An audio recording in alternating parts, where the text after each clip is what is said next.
Hey there, friends. Today, we're going to dive into an intriguing topic, the rescuer.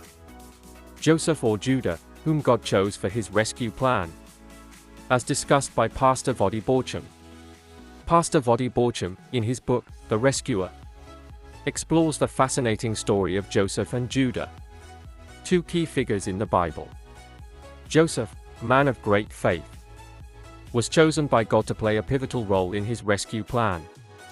Judah, on the other hand, was a man of great courage, chosen to lead the rescue mission. Both Joseph and Judah were instrumental in God's plan to save his people from slavery and oppression. Their stories serve as a reminder of the power of faith, courage, and the importance of being chosen for a greater purpose. Thank you for joining us in this discussion.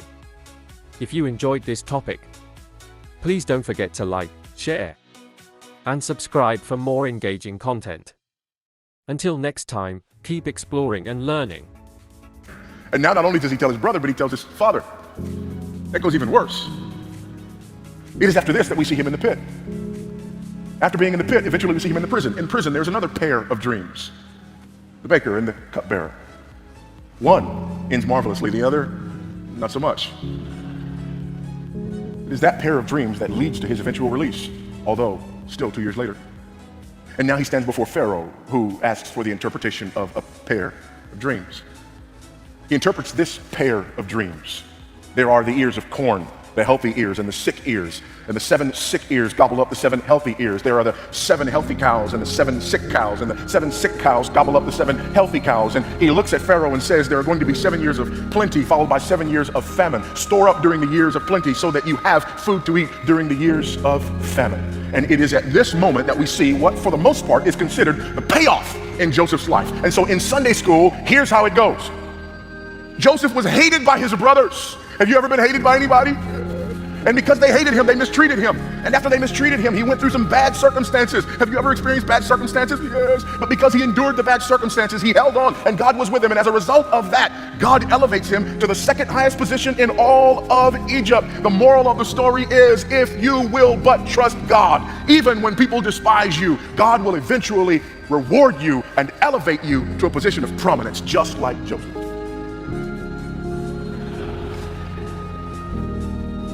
Really? That's why Genesis 41 is in the Bible. I beg to differ. In fact, here's what I would argue. If you are reading Genesis for the first time and you come to Genesis chapter 41, if you are an honest reader who's been paying attention, when you get to Genesis chapter 41, you don't stand up and cheer for Joseph, you fall on your face and pray for him. Because this could be the most perilous moment of all of the moments that he has experienced.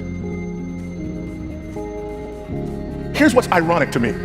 We get to Genesis chapter 41 and we say, this is the payoff moment. Really? This is the payoff moment. Yes, of course this is a payoff moment. All I've seen so far is that this man is serving a pagan king. He has pagan wealth and all the accoutrement that goes on with being in power in a pagan culture. And now he's been given a pagan identity. Why is it that in Genesis chapter 41, we praise this, but in Daniel 1, we decry it? They get their names changed. They get a pagan identity. They're serving a pagan king, and we say, woe to them. This guy gets the exact same thing. And in fact, it's his story that would have given Daniel, Hananiah, Mishael, and Azariah the courage to continue on in Babylon. Why? Because they want pagan wealth, and that's what Genesis 41 is all about? No. The exact opposite. There's a final piece of the puzzle. And he gave him in marriage Asenath, the daughter of Potiphar, a priest of On. So Joseph went out over the land of Egypt. Now he's got a pagan wife.